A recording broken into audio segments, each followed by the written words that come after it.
I don't think I did anything wrong. I just flirted with his brother at a family dinner. Everyone laughed, except him. Now he won't speak to me, and the silence feels like punishment I don't deserve. Before we dive deeper into this story, I have one small request. Please subscribe, drop a like, comment, and hit that hype button to boost this channel so more people can discover these incredible stories. I'm Vera Lysanthe, and I swear I didn't do anything wrong. I just flirted with his brother at a family dinner, laughed a little too loud, maybe brushed his arm once or twice, but it was all in good fun. Everyone laughed, except my husband. Eli sat there with that calm, unreadable face he wears when he's pretending not to care. The worst part is, I thought I was helping him. He's so serious all the time, so stiff in front of his family. I wanted to loosen the mood, make the evening light. People said we'd been tense lately, and I figured a few jokes would remind everyone that I'm still the lively one, the spark in this marriage. But now he won't even look at me. He eats in silence, sleeps in the guest room, moves like a shadow through our house. And somehow I'm the one being blamed for ruining everything. They say I humiliated him, but it wasn't like that. It was just a moment. One small joke, one harmless touch. I didn't know he'd take it this far. I didn't know silence could be louder than shouting. The night it happened wasn't supposed to mean anything. It was one of those family dinners I usually dread. Too much food, too many opinions, too many chances for someone to bring up babies or mortgages, or the way Eli and I seem quieter lately. His mother had been insisting for weeks that we all needed a proper sit-down meal, everyone together like old times. She even said she missed my laugh. I thought that was sweet, even if I knew she didn't mean it that way. We arrived late because Eli insisted on stopping for gas when we didn't need to. That's him, methodical, careful, never spontaneous. I joked about it in the car, told him he should loosen up before his family started thinking he'd forgotten how to smile. He didn't answer, just tapped the steering wheel while the wipers swiped across the windshield. The silence between us stretched, and I remember thinking I'd have to be the one to make the night interesting. His parents' house smelled like rosemary and lemon. His mother, Marjorie, greeted us at the door, her lips pressed into a polite smile. Noah, his younger brother, was already there, setting the table with that boyish grin he always has. He's the kind of man people notice. Tall, confident, just enough mischief in his eyes to make any woman feel seen. I've always liked that about him. He flirts with everyone, waitresses, neighbors, even Marjorie's book club friends. It's harmless, that's what I tell myself. Dinner started off stiff, like every family event with the Draytons. The conversation was about stocks and Eli's work and how the kids were doing in school. I tried to keep things light, but Eli barely spoke except to pass the salt. His father asked about our next vacation, and I said we hadn't decided because Eli was too busy counting receipts to enjoy life. Everyone laughed, except Eli.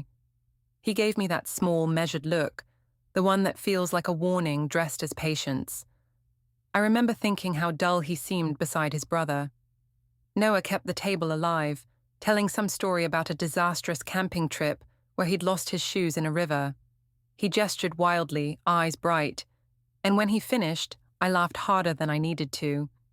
Maybe I touched his arm. Maybe it lingered. I honestly don't know anymore what counts as crossing the line, but I remember the warmth of his skin, the spark of being noticed again. It had been so long since anyone looked at me like that. Marjorie gave a quick, sharp laugh, then looked at Eli. "Your brother's always been the entertainer," she said. Eli nodded once, his jaw tightening. I tried to smooth it over, said something like, "He could teach you a thing or two about charm." That's when Noah grinned and raised his glass toward me, like he was in on the joke. The table laughed again, and for a second, I felt like the center of everything, bright, adored, untouchable. After dessert, Eli disappeared into the kitchen to help clear plates. I followed him, pretending to grab more water. He stood at the sink, rinsing dishes one by one, his movements calm, deliberate. I leaned against the counter and said, "Don't be mad, everyone was having fun." He didn't turn around. "Fun," he repeated. His voice was flat. "You know how your family gets. If no one makes them laugh, they start asking questions." "You think humiliating me is funny?" I rolled my eyes. "Oh, please. No one was humiliated. You're exaggerating again. It was just a joke." He dried his hands and turned to face me. His eyes were cold, but his tone stayed level. "Then maybe next time, joke with your husband, not mine." That stung. I laughed too loudly, tried to make it sound like he was the one being absurd. "Wow, you really are sensitive tonight. It was dinner, Eli. Calm down." He didn't answer, just wiped the counter clean, placed the towel neatly over the oven handle and said, "We'll talk later." The way he said it wasn't a threat, but it made something twist in my stomach. I followed him back to the table, trying to act normal, but everyone could feel the shift. Noah poured me more wine, trying to lighten the mood. I took it, grateful for the distraction. I told another joke, something about how Eli was the only man who could make doing taxes sound romantic. That got a few chuckles, but Eli didn't even look up. He just kept his fork still, eyes on his plate. When we finally left, the car ride home was silent. I tried the radio. He turned it off. I said he was overreacting, that everyone teased their spouses sometimes. He didn't answer. I told him his family liked me because I made things less awkward. Still nothing. By the time we reached the driveway, I was furious. I got out before he could open my door, slammed it harder than necessary, and walked straight inside. He came in quietly, took off his shoes, and hung up his coat. Always calm, always controlled. I wanted him to shout, to say something real. Instead, he just said, "Good night, Vera," and went to the guest room. The next morning, he left early for work. His side of the bed was perfectly smooth, like he'd never slept there.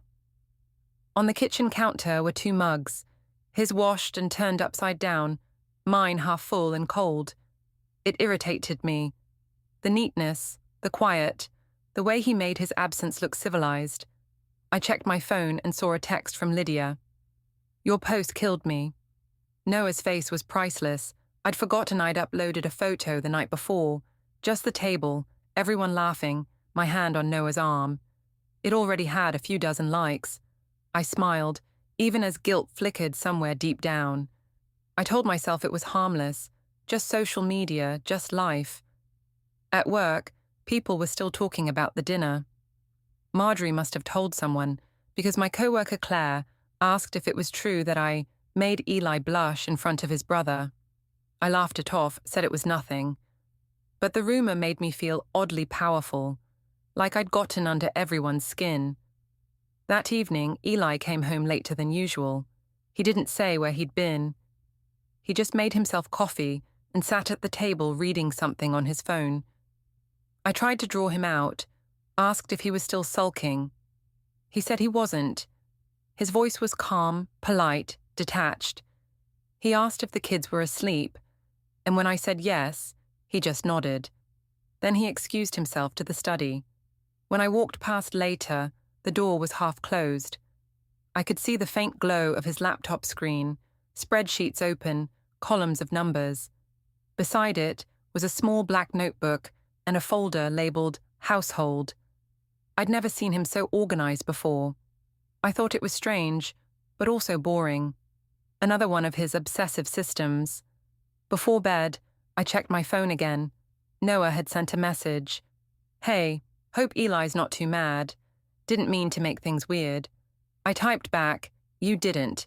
He's always like this." I deleted the thread right after. Not because I was hiding anything, but because I didn't want another argument. That night, I couldn't sleep. Every creak in the house sounded like accusation. I told myself I hadn't done anything wrong. I replayed the dinner in my head, every laugh, every word, trying to find the part where it crossed a line. Maybe it was when I said Eli could learn charm from Noah. Maybe when I leaned in too close. But wasn't marriage supposed to survive worse than that? By morning, Eli was already gone again. On the fridge was a note in his neat handwriting. Appointment at 10:45, back by noon. He never left notes before. I told myself it was progress, a sign he was softening. I didn't realize until much later that it wasn't that kind of note. I tried calling him around lunch just to check in, but it went straight to voicemail. At home, the quiet felt different, heavier, almost staged. His desk was spotless, every paper aligned. Even his keys were laid out in a perfect row. I laughed to myself, muttered, "Control freak." That evening, when he came home, he looked composed, almost serene. I asked if he'd been at work or somewhere else. He said, "Just errands." I asked what kind. He said, "Personal." Then he took his mug, poured coffee, rinsed it again, and left it upside down next to mine. I hated that. The small rituals, the neatness, the way everything he did looked final. I tried to start another argument, anything to get a reaction. He just looked at me and said, "You can keep pretending nothing happened if that helps you sleep." I told him I wasn't pretending. I told him I was tired of being treated like a villain for having a personality. He didn't argue.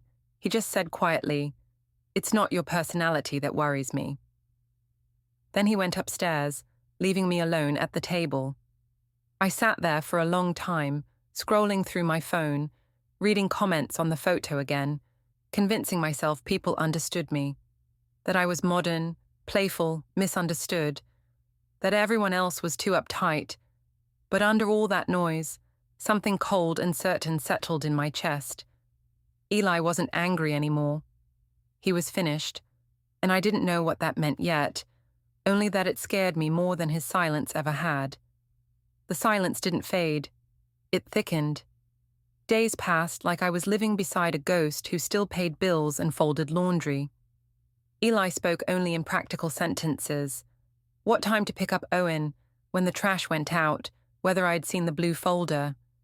I answered, pretending it didn't bother me, but every word felt like a test I was failing. On Wednesday morning, I caught him at the kitchen counter, sliding papers into an envelope. His hair was damp from a shower, his sleeves rolled, calm as always. I asked what he was doing. He said, "Just sorting things." I tried to peek, and he placed his hand over the papers, not harshly, but firmly enough to stop me. I laughed, trying to sound light. "Since when do you keep secrets?" He looked at me the way a teacher looks at a student who hasn't done her homework, tired, not angry. Since privacy started meaning something again. That phrase stung. I told him he was being dramatic, but he didn't respond. He sealed the envelope, picked up his keys and left for work. The front door clicked shut with the same quiet finality every morning carried now. I texted Lydia, asking if I could drop by her place after work. She replied instantly. Still dealing with silent husband? I told her yes, that he was acting like I'd committed a crime instead of making people laugh. She sent back a voice note saying, "Men get their egos bruised too easily, that I shouldn't grovel." "Play it cool," she said. "They always come around once they realize you don't care." So I tried that. I acted normal. I cooked his favorite meal that night, grilled salmon, steamed vegetables, rice the way he liked it, light salt. When he came home, he looked at the table and said thank you. Just that. No smile, no warmth. He ate quietly, washed his plate, then went to the guest room. I wanted to scream at him for not appreciating the effort, but instead, I poured another glass of wine and told myself I was being mature. By Friday, I noticed things changing around the house. Small things. His clothes were moved to the other closet. The file cabinet drawer I used to open for tax documents now had a tiny lock on it. He'd rearranged his desk drawers, labeled folders in neat handwriting, utilities, bank, household. He'd never been that tidy before. When I asked why everything suddenly needed labels, he said, "It helps me keep things clear." I told him he was making me feel like a stranger in my own home. He said quietly, "You've been feeling that way for a while, haven't you?" That stopped me. I didn't know what to say, so I just laughed. You think this is about feelings? It's about you refusing to move on from a joke. He didn't answer, just picked up his coffee, rinsed it, and left the room. That's how every argument ended now, with the sound of running water, not words. That weekend, Marjorie called. Her voice was polite, too polite. She asked how Eli was holding up. I said he was fine. She paused, then asked, "And how are you, dear?" In that tone, that means she already knows the answer. I told her we were just having a silly disagreement. She said, "Sometimes silly things show serious cracks." Then she asked if the children had noticed anything. I said of course not, that we were good parents, still functioning. But later that evening, when I tucked Owen into bed, he asked, "Why doesn't Daddy sit with us anymore?" I said Daddy was busy with work. He nodded, unconvinced, and rolled over. I stood there longer than I needed to, watching his small back rise and fall, realizing how thin my explanation sounded even to a child. I went downstairs and found Eli at the table again, laptop open, spreadsheets glowing faintly. I said, "You could at least watch a movie with us sometimes." He said, "I'm working." I said, "You never used to work this much at home." He said, "I never had to." I felt the urge to hurl the remote at the wall, but instead I asked, "Do you even care how cold this feels?" He looked up then, calm as ever. "You wanted space, I'm giving it." I snapped, "I wanted a husband, not a roommate who hates me." "I don't hate you," he said. "I just don't recognize you." He stood, closed the laptop, and went upstairs. The silence that followed pressed against my chest until I could barely breathe. On Sunday, Lydia invited me out for drinks. She said I needed a break, that I was letting his mood drag me down. I put on a new dress, one that fit tighter than my usual, and told myself I'd stop caring. At the bar, Lydia ordered wine and toasted to "men who can't take a joke." I laughed too loud, hoping the sound would drown my guilt. Halfway through the night, I noticed Noah had viewed one of my recent posts, the photo from the dinner. My stomach fluttered before I could stop it. Lydia saw my expression and smirked. "Careful," she said. "You'll make the poor guy jealous again." "Who, Eli?" I asked, pretending to misunderstand. "Both of them, maybe," she teased. I laughed, but something in her tone made me uneasy. I'd always thought of Noah's attention as harmless, but now the memory of his hand near mine felt heavier, more deliberate. Still, I didn't delete the post. I told myself I didn't owe Eli that kind of self-censorship. When I got home, the house was dark except for the faint light from under the study door. I kicked off my shoes quietly and peeked in. Eli was there, headphones on, staring at the screen. I thought he was watching something, but then I noticed the small recorder beside his keyboard, a red light blinking softly. I froze. He turned it off when he saw me, calm as ever. "You're home late." "Were you recording me?" I asked. "No," he said. "Just taking notes." "For what?" He didn't answer. I told him that kind of behavior was creepy. He said, "So is pretending you didn't mean to embarrass someone you love." I wanted to argue, but my throat tightened. Instead, I muttered something about needing a shower and walked away. In the mirror, steam fogged the glass while I tried to convince myself he was bluffing, that he wasn't keeping track of anything. But I couldn't shake the image of that blinking light. The next few days were worse. He barely spoke at all. When he did, it was short and formal, like we were co-workers in a shared office. I overheard him on the phone once, voice low, saying something about verifying statements and keeping everything documented. When I asked who he was talking to, he said, "A friend." I laughed, saying he barely had friends. He said, "That's changing." The way he said it sent a chill through me. One evening, I found a small USB drive taped under a folder labeled Taxes. I don't even know why I looked, maybe curiosity, maybe instinct. I peeled it off and held it in my hand, wondering what was on it. Before I could check, I heard his footsteps. I slipped it back quickly and pretended to be sorting mail. He passed behind me, close enough for me to smell his cologne, but didn't say a word. Later that night, While he was in the shower, I checked his phone. I knew his passcode. It was still our wedding date. His messages were mostly work-related, but there was one thread labeled with just a single emoji. It was blank, every message deleted. My heart pounded. He'd never been secretive before. I set the phone down and told myself I was imagining things. Maybe he was just venting to someone about our problems, but something about the neatness, the emptiness of that chat, made me uneasy. When he came out of the bathroom, I tried to sound casual. "You've been quiet lately. Are you talking to someone about us?" He looked at me for a long moment. "I'm talking to myself," he said finally. "It's the only conversation that stays honest." I didn't know what that meant, and I didn't ask. That night, I dreamt he was packing boxes while I stood there, unable to move. In the dream, I kept saying his name, but he couldn't hear me. When I woke up, there was the faint sound of paper feeding through the printer in the next room. I walked in and found it spitting out blank pages, one after another. The smell of toner filled the air. Eli wasn't there. His laptop was closed, the desk immaculate again. I picked up one of the pages. It was empty except for a faint mark in the corner, as if something had been erased. I stood there for a long time, holding it, the hum of the printer still echoing in my ears. For the first time, I felt afraid.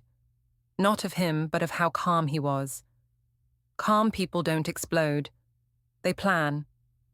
When he came home that evening, I asked if he'd printed anything earlier. He said no. I told him the printer was acting strange. He said maybe it was working through old data. Then he looked at me, and for a second I thought he knew exactly what I was thinking. After he went to bed, I opened my phone and scrolled through old photos. The dinner, the laughter, Noah's grin, Eli's still face in the background. I kept staring at that face. I'd thought silence meant indifference. Now I wasn't so sure. His silence looked more like structure, like foundation, like something being built carefully, piece by piece, while I was still trying to play it off as a game. I turned off my phone and lay there in the dark, telling myself he'd come around, that he was just teaching me a lesson. But in the quiet, I heard the faint rustle of papers in the next room, the steady click of a pen, and I knew he wasn't cooling off. He was preparing. The first time I realized people outside the house were talking about us was at the office. It started small, a few co-workers whispering when I walked into the break room, a quick hush when I poured my coffee. Then Claire asked if everything was all right at home. She said it in that sweet, poisonous tone people use when they already know the answer. I smiled, said Eli and I were fine. That married life just had quiet seasons. She nodded, pretending to believe me. But I saw her eyes flick toward my phone, the same one that had once held that photo from the dinner, the one with my hand on Noah's arm. Apparently, Marjorie had shown it to her friends, and somehow it made its way around. Playful, they called it. Bold. Those were their polite words. The less polite ones I didn't hear directly, but I felt them. That's how gossip works. It leaks under doors and seeps into your skin until you start to wonder if you deserve it. At home, Eli's silence had become routine, a pattern so predictable I could time my day around it. He left early, returned late, and spent his evenings at the kitchen table with that same calm focus. The drawers stayed locked now. I caught him once at midnight standing by the printer again, feeding it new paper. I asked if he was working on something important. He said, "Just balancing accounts." I said, "You've already balanced them twice this week." He looked up, eyes tired but steady. "That's what practice is for." He wasn't joking, and that made it worse. When Noah called that Thursday to say Marjorie wanted to host a small get-together for Eli's birthday, I hesitated. Part of me wanted to decline, to stay home and let the storm settle. But another part, the louder one, wanted to prove something.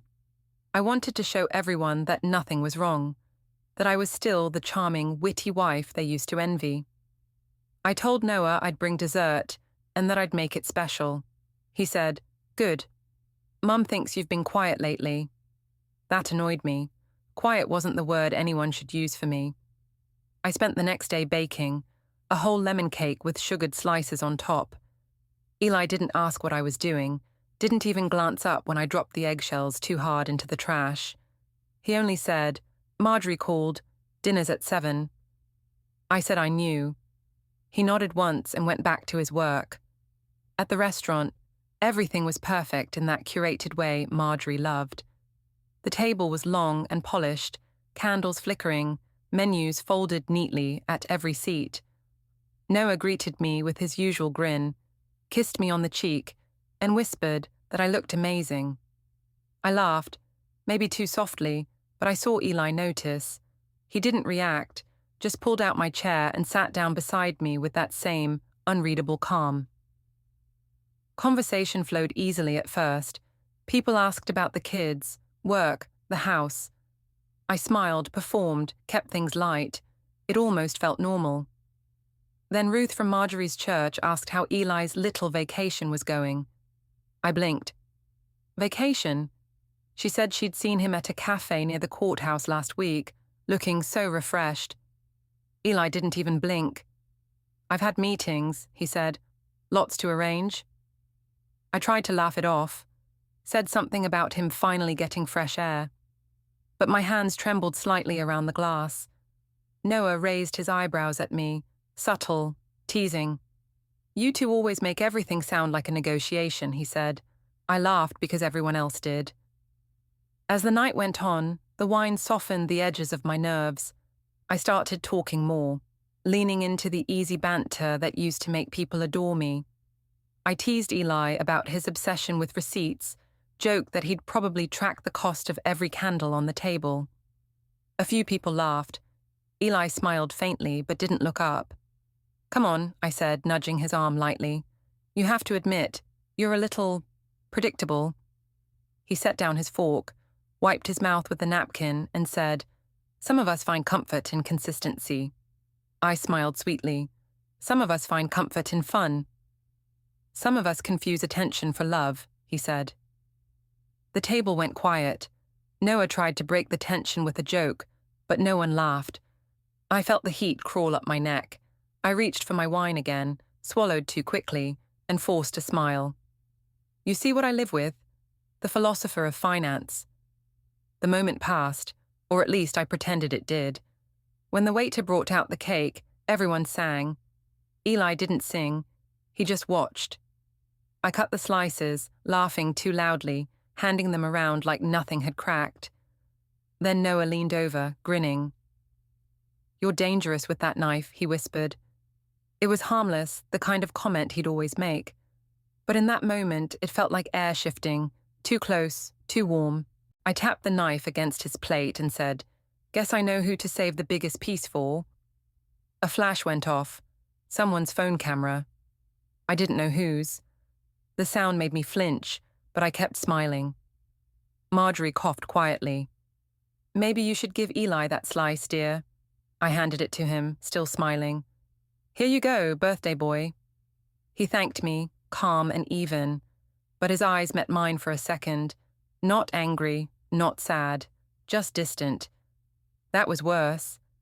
When the dinner ended, I stood outside with my coat half on, the cool air biting through the silk of my dress. Noah lingered nearby, talking to one of the cousins. Eli walked past us to get the car. I heard someone say, "Poor man," just loud enough for me to catch it. On the drive home, the silence between us felt heavier than ever. I tried to speak first. "It wasn't that bad, you know." He kept his eyes on the road. "Define bad." "It was dinner, Eli. People joke. You can't keep freezing every time someone laughs." He nodded slowly. "You're right. Next time I'll laugh too." That scared me more than anger would have. At home, he went straight to the study again. I followed, stood in the doorway, arms crossed.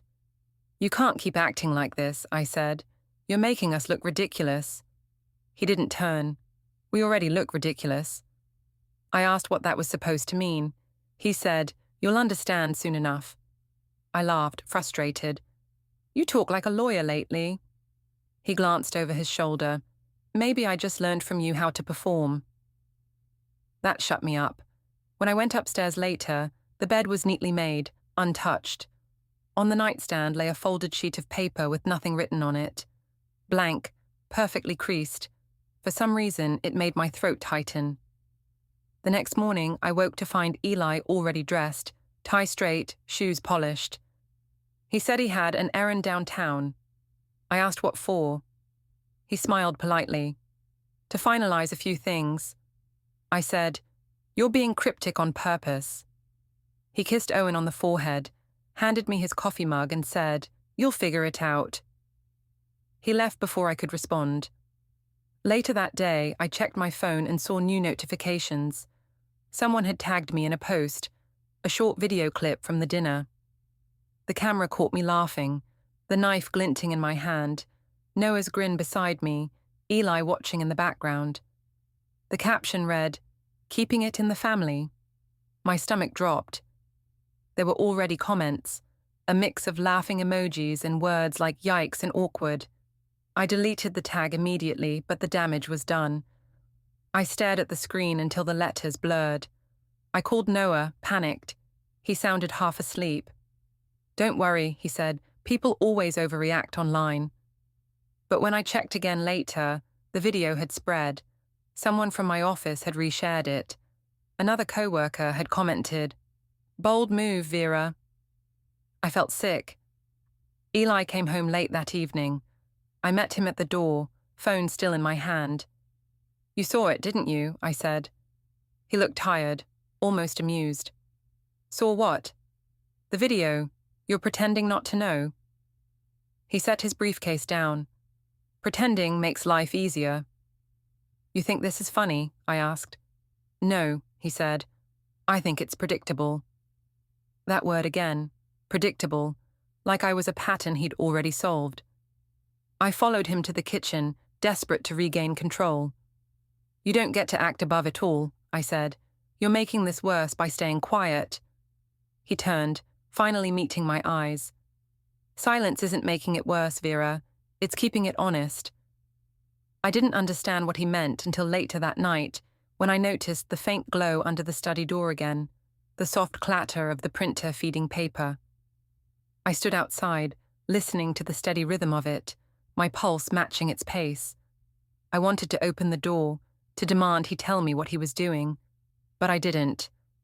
I just stood there, realizing for the first time that Eli wasn't sulking. He was documenting. He wasn't leaving me in silence. He was collecting it, shaping it into something I hadn't yet seen. And for the first time since that dinner, I felt the smallest ripple of fear that maybe this wouldn't end in another quiet argument or a tearful apology. Maybe this was already ending. I just hadn't been served notice yet. It's strange how quickly a house can start to feel divided. There was no fight, no slammed doors or shouting, but Eli's presence began to feel like an invisible border. We moved through rooms like polite strangers renting the same space. He handled the mornings, packing lunches, feeding the kids, while I handled evenings. We almost never overlapped. When we did, it was like the air thinned. One night, Owen came into the kitchen while I was washing dishes. He asked why Daddy slept in the other room now. I told him Daddy snored too loud. He frowned, said he'd never heard it. I told him sometimes grown-ups needed quiet. He nodded slowly, like he didn't believe me but wanted to. When he went upstairs, I sat at the table and cried quietly, angry that Eli had forced me into lying to our son. Later that night, Eli came down for a glass of water. His face looked tired, older somehow. I told him the kids were starting to notice. He said, "Then maybe they'll learn early what truth sounds like." I snapped that he was ruining their sense of home. He said, "You did that yourself." He didn't raise his voice. He never did. That calmness drove me insane. I threw the dish towel at the sink and told him he was acting like a saint while punishing me. He said, punishment would mean I still want control. Then he left the kitchen without looking back. In the following days, I noticed little things that made me nervous. His laptop was always closed when I entered the room. His phone was face down. Once, I caught a glimpse of his screen reflecting in the window. A spreadsheet again, with color-coded rows. He minimized it so fast, I almost doubted what I saw.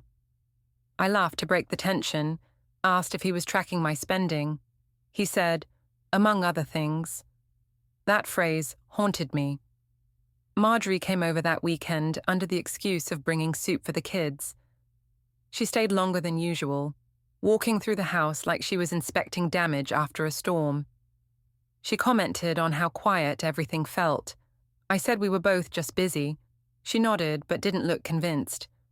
When Eli came in, she smiled faintly and said, "At least one of you still knows how to keep things tidy." I pretended to laugh. Later, as she left, she hugged me quickly and said, "You should think before you try to make men jealous. Some men don't play that game." Her words hit harder than I expected. For a second, I almost told her everything. How I hadn't meant it, how it all spiraled. But pride kept my mouth shut.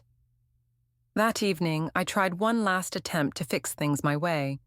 I made dinner, lit candles, opened a bottle of wine. When Eli came home, he looked at the table and said, "What's this?" I said, "A fresh start. You can stop pretending to hate me now." He sat down slowly but didn't touch the food. "You think I hate you?" "I think you're trying to make me feel small," I said. "You're freezing me out so you can look like the victim." He leaned back, arms crossed, calm as always. "I don't have to make you small. You do that every time you talk." That made me slam my fork down. "You're cruel." He shook his head. "No, just finished." The word finished made my stomach clench. I asked if he was seeing someone. He said, "I'm seeing everything clearly." I laughed, half in disbelief. "You're seriously ending this over a joke? You'd throw away a marriage because I made people laugh?" He looked at me for a long time. "You didn't make people laugh. You made them choose who to pity." The rest of the meal passed in silence. He ate one bite, then stood up and rinsed his plate. Before he went upstairs, he said quietly, "You keep saying you didn't mean it. Maybe start meaning something." After he left, I drank the rest of the wine alone. My phone buzzed. Noah again, asking if things were okay. I typed back, "He's still acting cold. Maybe you could talk to him." Then I deleted it before sending. Even I knew how that would look. The next morning, I found Eli in the living room, sorting papers into neat stacks. "What are you doing?" I asked. He said, "Organizing." I noticed the printer on again, humming softly. A faint smell of toner filled the air. I saw one paper still warm on the tray. I reached for it, but he placed his hand over it and said, "Not for you." I told him the secrecy was ridiculous. He said, "It's called clarity." Later that day, I was upstairs folding laundry when I heard a soft beep. His phone, somewhere downstairs. A moment later, a CloudSync alert chimed from his laptop. File uploaded successfully. I froze. The sound repeated twice. When I walked down, he was gone. The house was too quiet. On the counter were 2 mugs again, his perfectly rinsed, mine half full and cold. It felt like an echo of the first morning after that dinner, only heavier now. That night, as I tucked the kids in, Owen whispered, "Daddy said we might stay with Grandma soon. Is that true?" My heart skipped. Why would he say that? He shrugged. He said sometimes grown-ups need space to be fair. I kissed his forehead, told him not to worry, but my hands shook as I turned off the light. When I went downstairs, Eli was on the couch, reading. I asked what Owen meant. He said, "You should rest. Big week coming." "What week?" I asked. He didn't answer. I told him he couldn't just keep speaking in riddles. He looked up and said evenly, "Everything will make sense soon. I'll handle it properly." "Properly," I repeated. "What does that even mean?" He didn't explain. He just stood, placed his book down and said, "You'll see." Then he went upstairs, leaving me alone with the hum of the refrigerator and the faint ticking of the wall clock. For the first time, I noticed the house didn't smell like us anymore. It smelled like paper, toner, and something clean, almost sterile. I stood there in the dim light, listening to him move around upstairs, and realized his calm wasn't surrender. It was preparation. He wasn't angry anymore. He was ready. Eli was the one who suggested counseling. His voice was even, detached, like he was proposing a business meeting. I agreed right away, thinking it meant he still cared. Maybe this was our turning point, I thought. Maybe he just needed someone neutral to tell him he was overreacting. I rehearsed what I'd say on the drive there, how our marriage had lost spark, how I only flirted to wake him up, not to hurt him. The office was quiet, faint smell of peppermint tea and disinfectant. The counselor, Dr. Hanley, smiled warmly as we sat down. I spoke first, of course. I said Eli had been distant, that he tended to hold grudges instead of talking through issues. I called the dinner incident a misunderstanding blown out of proportion. She nodded politely, jotting notes. Then she turned to Eli. He didn't hesitate. "I'm not here to fix it," he said. "I'm here to confirm what's already done." I blinked. "Excuse me?" He looked straight ahead. "This isn't about one dinner. It's about years of being turned into a punchline." Dr. Hanley tried to soften it, asking him to use feeling words. He said, "I feel relieved knowing I can stop pretending." The sentence hit me harder than shouting ever could. I said he was being cruel, that he just wanted to embarrass me in front of a stranger. He said quietly, "You did that yourself." When the session ended, Dr. Hanley suggested time apart, maybe a week for perspective. Eli thanked her politely. I forced a laugh, saying we didn't need a trial separation. He didn't answer. Outside, I demanded to know what confirming what's done was supposed to mean. He opened the car door for me and said, "It means I'll handle things properly." That word again, properly. It echoed in my head the entire ride home. That night, he sat at the table sorting through documents. I poured myself wine, trying to look unfazed. I asked what he was doing. "Preparing," he said simply. I tried to peek, but he covered the papers with his hand. I called him paranoid, said he was making our lives look like a courtroom drama. He didn't react. When he went upstairs, I opened the desk drawer he'd left slightly ajar. Inside were neat folders, utilities, bank, household. Inside one was a printed copy of my social media post from that dinner, the one where my hand touched Noah's arm. Underneath, another page, a screenshot of the video someone had uploaded. Beneath that, notes in his handwriting, dates, times, who commented what. My stomach turned. When I confronted him, he didn't deny it. "You're collecting evidence now?" I asked. He said, "I'm collecting facts." "For what?" He looked at me, calm as ever. "For clarity." I told him he was trying to punish me. He said, "I'm trying to protect myself." I tore one of the papers in half. He didn't stop me. "You're insane," I shouted. "You're acting like you're building a case." He said softly, "I already have." Then he picked up his briefcase, told me I'd get notice soon, and that he wanted me to hear it from him first. I laughed weakly, but he didn't. He just rinsed his mug, set it upside down next to mine, and walked away. When I finally looked at the calendar on the fridge, a new note had been added in his tidy handwriting. Downtown 9:15 a.m., delivery. I stared at it for a long time, unable to move. He wasn't threatening anymore. He was finishing, and I was still pretending we were just in a rough patch, even as the end was already scheduled. It happened in the courthouse lobby, bright and public. Eli stood beside a clerk, while I held the envelope he'd just handed me. My name was printed clearly across the top. Petition for separation with temporary financial and custody orders. Cameras flashed from someone's phone. I wanted to speak, to explain, but he only nodded once, calm as ever, and walked away without looking back.